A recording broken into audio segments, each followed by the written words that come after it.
Hello guys! Magandang gabi po sa lahat. Ito po ang para sa pigsa. Kuyo po. Ito po ang nasa loob niya. Ganito po ang itsura ng kuyo sa loob.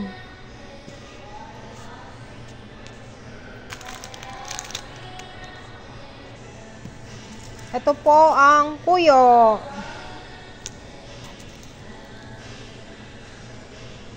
Ito po ang kuyo para sa pigsa.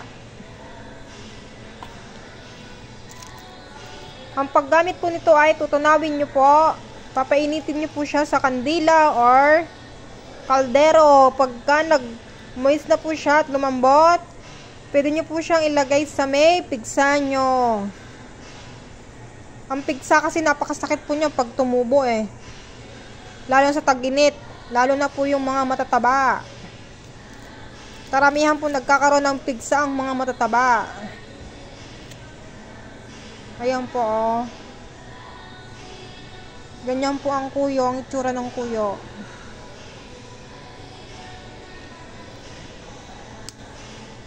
Dito lamang po yan, mabibili sa mga herbal medicine. Dito po sa may Mandarin Drugstore.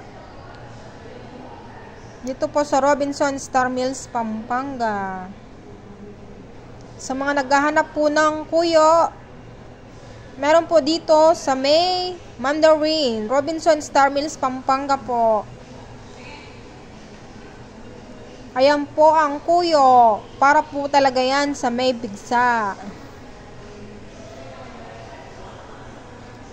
Maraming salamat po ulit sa lahat ng mga nanonood ng aking YouTube. Ayan po. Herbal po yan. Mabibili lamang po yan dito sa mga herbal medicine. Dito po sa Mandarin Drugstore. Para mabilis pong gumaling ang iyong pigsa, gumamit po kayo ng kuyo.